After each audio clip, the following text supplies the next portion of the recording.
Kung noong 1979 ay may nagsabi na ang batang iyon ay hindi mabubuhay kahit isang buong araw, lahat ay maniniwala. Kung may nagsabi na ang batang babae na iyon ay hindi kailanman ngingiti, hindi kailanman magmahal, hindi kailanman mamahalin, walang magdududa. Ang hindi inakalang mangyayari ay ang kapanganakan na iyon, tahimik at nakakatakot, ay magpapabago magpakailanman sa puso ng bawat taong dadaan sa landas niya. Sa malamig na umagang iyon ng 1979, mas tahimik pa sa karaniwan ang ospital. Kumikislap-kislap ng mahina ang ilaw sa pasilyo. Ang matinding amoy ng alkohol na halo ng kawalan ng pag-asa ay pumupuno sa hangin. Sa loob ng delivery room, isang batang puting babae na maputla ang balat at may liwanag na mata na puno ng takot ay mahigpit na hinawakan ang mga kumot habang nararamdaman niya ang buhay na dumudurog sa kanyang katawan. Ito ang kanyang unang anak. Sa buong pagbubuntis, simple lang ang mga pagsusuri. Walang nagpapahiwatig na may malubhang problema. Walang doktor ang naghanda sa kanya para sa mangyayari. Nang marinig ang iyak, mahina ito, isang iyak na hindi nagpuno ng kagalakan sa kwarto, kundi ng kalituhan. Natigilan ang nurse ng ilang segundo. Tumalikod ang doktor. Patuloy na tumutunog ang orasan, walang pakialam sa tahimik na trahedyang ipinanganak pa lang. Walang braso at walang paa ang batang babae. Mabigat na bumagsak ang katahimikan parang hatol. Sinubukan ng ina na tumayo, sinubukan na makita ang mukha ng anak, pero walang pumayag. Ang nanginginig na kamay ng mga doktor ay nagtatago ng isang bagay na hindi nila alam kung paano ipaliwanag hanggang sa may humina ang boses na nagsabi, walang ina ang dapat makarinig nito. Ang iyong anak ay ipinanganak na may sobrang rere na kondisyon. Sobrang rere para magkaroon ng sagot, sobrang rere para magkaroon ng pangako, sobrang rere para magkaroon ng pag-asa. Nang sa wakas ay inilagay nila ang sanggol sa tabi niya, parang nabiyak sa libu-libong piraso ang puso ng ina. Maliit, marupok ang bata, nakabalot sa mas malalaking tela kaysa sa kanyang katawan. Sa dapat ay maliit na braso, malambot lang na dulo. Sa dapat ay maliit na paa, wala. Pero ang pinakanagulat sa babae ay hindi ang kawalan ng paa at kamay.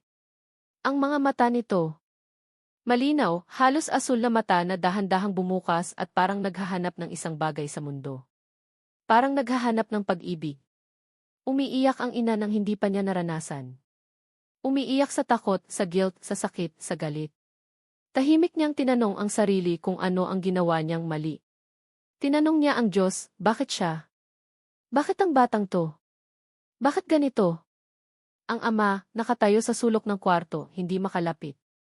Sobrang bigat ng shock. Lumabas siya, pinindot ang noo sa malamig na dingding ng hallway, at dumausdos pababa sa sahig, humahagulgol na parang nawawalang bata. Sa mga sumunod na araw, mabilis kumalat ang balita. Pasok at labas ang mga doktor na may seryosong tingin. May nagsabi ng maikling buhay. May nagsabi ng walang katapusang pagdurusa. May mas malupit pa, nagsabi ng institusyon ng pag-abandona ng imposibleng marangal na buhay. Wala pa itong pangalan. Iniiwasan ng ina na magbigay ng pangalan na parang kapag pinangalanan ay magiging totoo na lahat. Parang ang pagbibigay ng pangalan ay pagtanggap.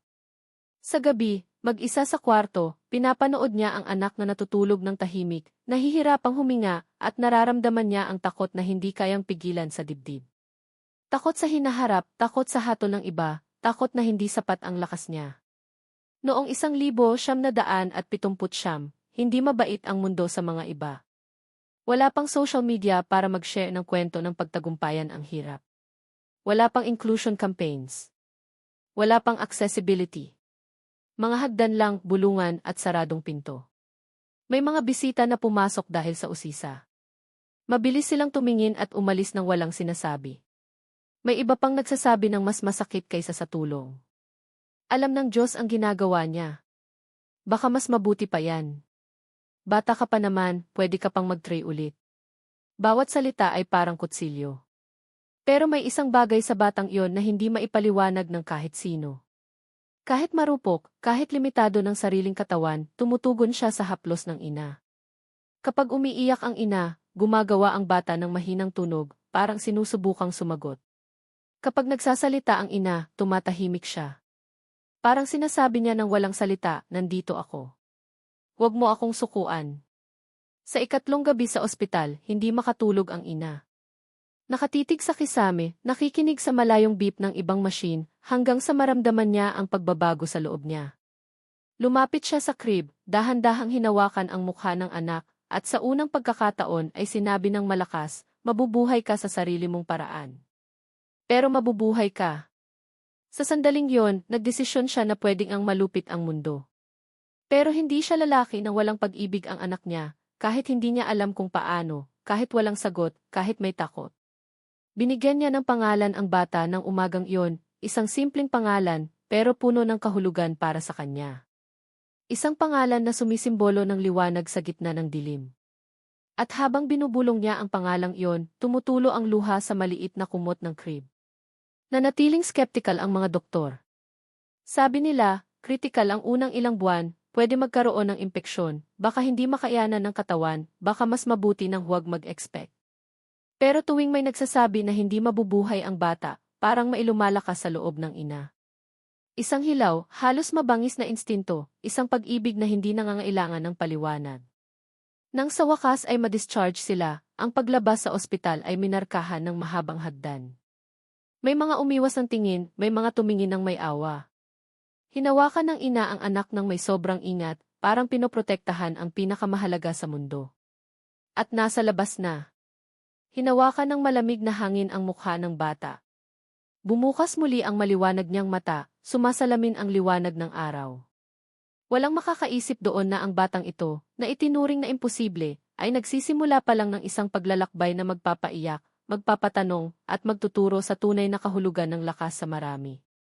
Yan ang unang laban pa lang. Hindi nagsimula sa tagumpay ang kwento ng batang babaeng ito.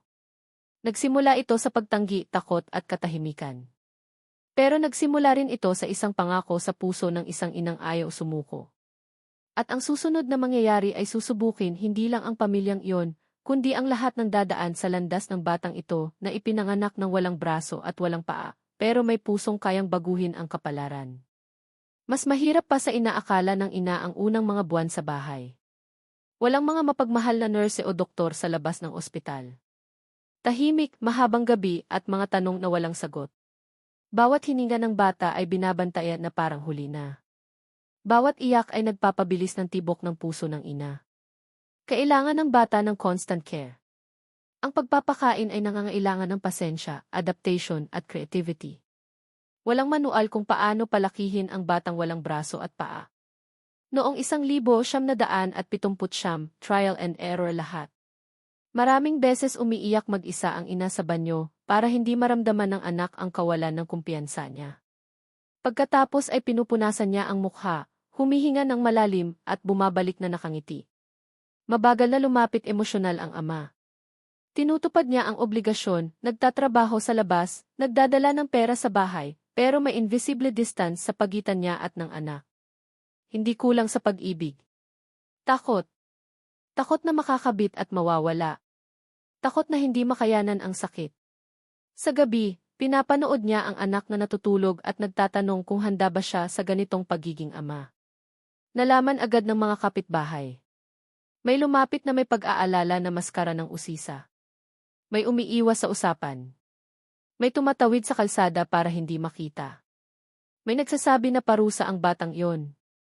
Bawat komento ay parang suntok sa ina, pero nanatili siyang matatag. Tahimik niyang ipinangako na ipoprotektahan ang anak mula sa mundo, kahit alam niyang imposibleng maging forever yon. Nang magnegatibo 6 months ang bata, kinumpirma ng mga doktor ang kinatatakutan na. Hindi na magkakaroon ng limbs. Walang surgery na makakapag-solve. Walang miracle treatment. Ang pinakamarami nilang magagawa ay tulungan ang development ng trunk, posture at breathing. Ang hinaharap ay puno ng adaptations, limitations at constant challenges.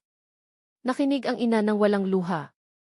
Pinag-ipon niya ang mga luha para mamaya. Pag-uwi, niyakap niya ang anak sa dibdib at pinatulo ang luha. Umiiyak para sa hinaharap na hindi mangyayari. Umiiyak para sa mga pangarap na kailangang i-reinvent. Umiiyak sa pagod. Pero sa gitna ng luha, napagtanto niya ang isang mahalagang bagay. Tahimik ang bata. Habang umiiyak ang ina, gumagawa ang anak ng maliliit na tunog na parang sinusubukang sumagot. Ang malinaw niyang mata ay nakatingin ng maingat sa mukha ng ina. Walang takot doon. Walang lungkot, presensya lang. Hindi alam ng batang iyon na iba siya.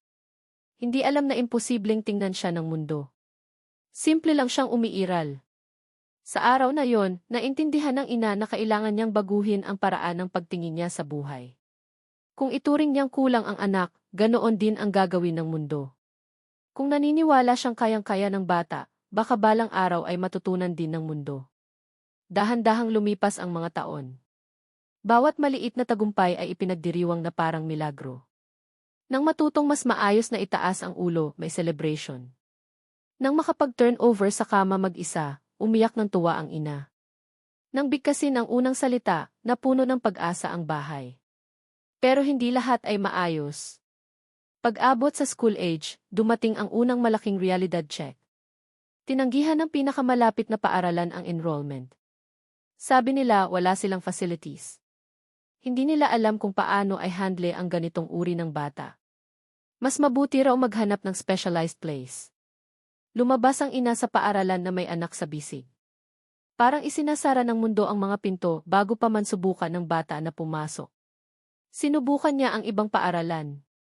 Maraming beses na narinig ang hindi. Sa isa sa mga ito, may sinabi ang staff na hindi niya makakalimutan, ang batang iyon ay magpapabagal lang sa iba. Sa araw na iyon, tahimik na umuwi ang ina. Umupo sa sofa, inilagay ang anak sa tabi, at nakatitig sa dingding ng mahabang minuto. Naisip niyang sumuko. Naisip na baka totoong ang walang lugar ang mundo para sa anak niya. Pero biglang tumawa ang bata. Isang malinis, malakas, tapat na tawa. Isang tawa na hindi nakakaalam ng pagtanggi. Tiningnan niya ang anak at naintindihan na hindi kailanman problema ang bata. Ang problema ay ang mundong hindi handang tumingin lampas sa halata. Pagkatapos ng maraming pagsisikap, nakahanap siya ng maliit at simpleng paaralan kung saan may guro na nagdesisyong subukan. Hindi nangako ng milagro. Hindi nangako na madali. Sabi lang niya, mag-aaral tayo ng sama-sama. Masakit ang unang araw ng klase. Nakatingin ng may usisa ang ibang bata. May nagtatanong kung nasaan ang braso at paa. May tumatawa. May natatakot. Sa unang pagkakataon, naramdaman ng bata na iba siya. Tahimik siyang umuwi. Ayaw magsalita ng marami. Sumikip ang dibdib ng ina. Sa gabing yon, tinanong ng bata ang isang bagay na tumaga ng malalim, "Mama, mali ba ako?" Lumuhod ang ina sa harap niya, hinawakan ang mukha ng marahan, at sumagot ng matatag kahit nasasaktan ang puso. "Bihira ka, at hindi pa alam ng mundo kung paano ay handle ang mga bihirang bagay." Mula sa araw na iyon, nagsimulang bumuo ang bata ng tahimik na lakas. Natutong magsulat, hinahawakan ang lapis gamit ang katawan at bibig. Natutong magpinta. Natutong magmalasakit sa sarili sa mga paraang hindi inakala ng kahit sino. Bawat tagumpay ay sinasamahan ng tingin ng pagkamangha, maihanga, may hindi naniniwala. May mga araw na umuuwi siyang umiiyak. Mga araw na sinasabing gusto niyang maging katulad ng ibang bata, mga araw na nagtatanong kung bakit ganito siya ginawa ng Diyos. Walang ready-made na sagot ang ina. Yakap lang, pakikinig, at sinasabi ang totoo, hindi patas ang buhay, pero malakas ka. Dahan-dahang lumapit ang ama. Nagsimulang tumulong sa aral, nakikipag-usap, natatawa, ipinagmamalaki. Isang araw, nakita niyang nakakaupo ng mag-isa ang anak sa unang pagkakataon, tahimik siyang umiyak. Napagtanto niyang sayang ang oras na ginugol sa takot. Sa adolescence, nagbago ang anyo ng challenges, pero hindi ang intensity. Mas malupit na salita, paghahambing, kalungkutan.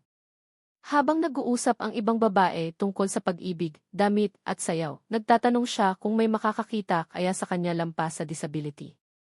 Naramdaman niyang invisible. Pero sa parehong oras, may lumalaki sa loob niya.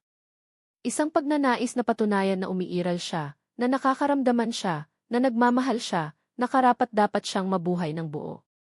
At yung pagnanasa na iyon ang magdadala, mga taon pagkatapos, ng kanyang kwento sa mundo sa paraang hindi inaasahan ng kahit sino.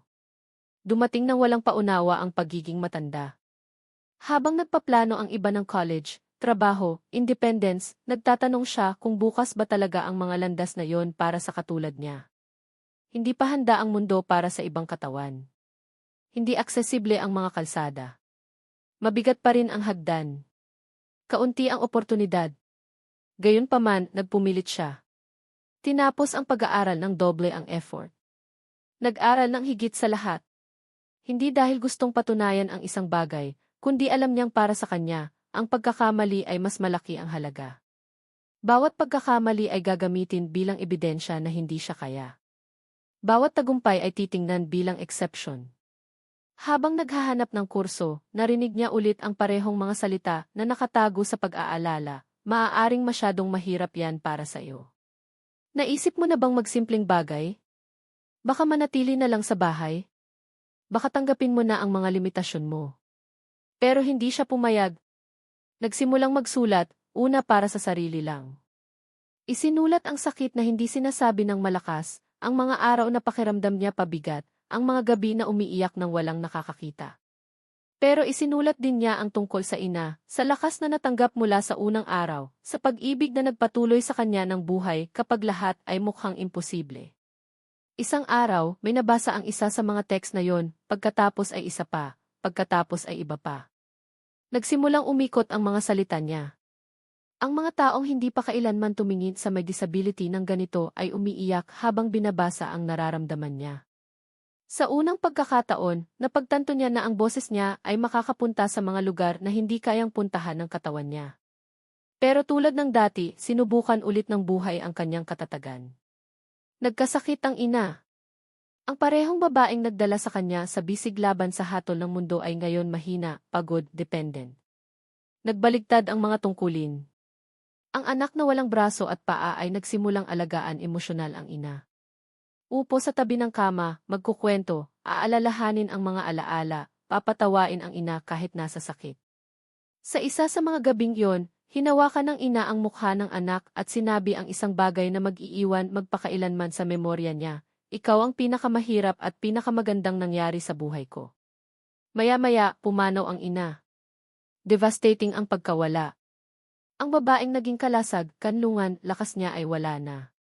Sa loob ng mga buwan, naramdaman niyang hindi na kaya. Naisip na sumuko sa lahat. Naisip na baka ang ina lang ang dahilan kung bakit siya lumaban ng matindi. Pero naalala niya ang pangako noong umaga ng 1970. Mabubuhay ka sa sarili mong paraan, pero mabubuhay ka. At nagdesisyon siyang tuparin yon. Patuloy na nagsulat. Nagsimulang magsalita sa maliliit na event, pagkatapos ay mas malalaki. Isinalaysay ang kwento ng walang palamuti. Nagsalita tungkol sa pagtanggi, sakit at kalungkutan. Nagsalita rin tungkol sa nakatagong ganda sa mahihirap na panahon. Umiyak ang mga tao. Nagyakapan. Nagpasalamat. Sinabing hindi na sila magtititig sa parehong paraan sa iba. Hindi na siya invisible. Mga taon pagkatapos, nagbago ang lahat dahil sa isang interview. May nagtatanong kung ano ang pakiramdam na mabuhay ng walang braso at paa. Sumagot siya ng kalmado, "Hindi ang katawan ko ang mahirap. Ang mahirap ay mabuhay sa mundong naniniwala na may iisang tamang paraan lang para maging tao." Kumalat ang balita. Mga video, text, mensahe. Alam na ng mga tao sa buong mundo ang kwento ng batang ipinanganak noong 1970 na itinuring na imposible. Marami ang malabong naaalala ang balita ng baby na walang braso at paa. Kakaunti ang nakaisip na buhay pa siya, malinaw, sensitibo, ginagawang salita ang sakit. Hindi siya naging famous dahil sa status. Naging tao siyang kailangan. Kung nakikinig ka sa kwentong ito ngayon at nakaramdam ng pagkipot ng dibdib kahit isang beses, mag-comment ka.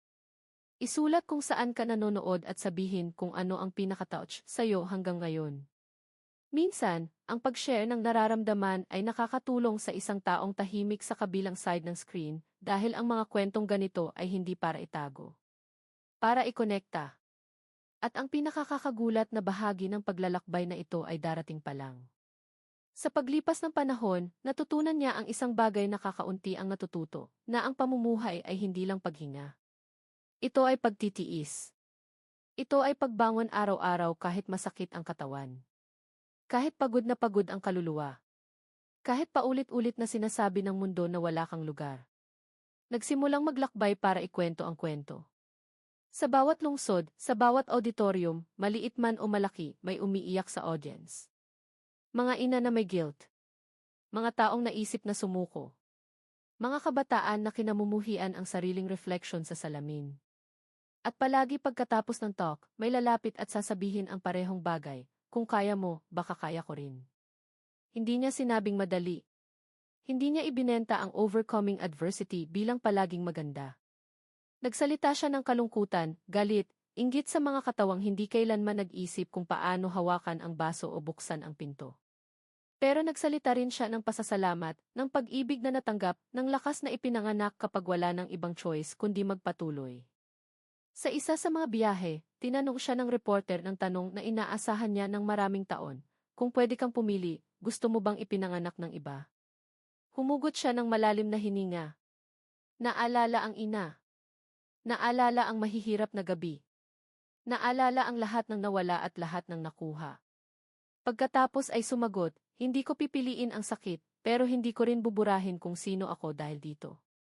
Ngayon, ang baby mula 1,979 ay nakatira ng independent sa abot ng kanyang katawan.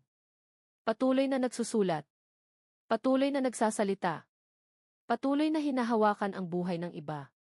Hindi dahil nalampasan niya ang disability, kundi dahil nalampasan niya ang ideya na kailangan niyang maging mas maliit para magkasya sa mundo. Hindi siya milagro. Siya ang resulta ng pag-ibig, pagtitiis, at katauhan. Kung nakarating ka hanggang dito, isulat ang salitang kinanatili dai sa comments. Sabihin mo rin kung saang lungsod ka nanonood ng kwentong ito. Nakakatulong yan sa channel para magpatuloy na magdala ng mga kwentong talagang humihipo sa puso mo. At kung naantig ka sa kwentong ito, mag-subscribe sa channel, i-activate ang bell, at panoorin ang mga video na lumalabas sa end screen. Ang bawat kwento rito ay umiiral para ipaalala sa atin na posible pa ring makaramdaman dahil sa huli, hindi ito tungkol sa braso o paa. Ito ay tungkol sa tapang. Mga kwentong puti kung saan ang sinumang nakikinig ay hindi na lumalabas ng pareho.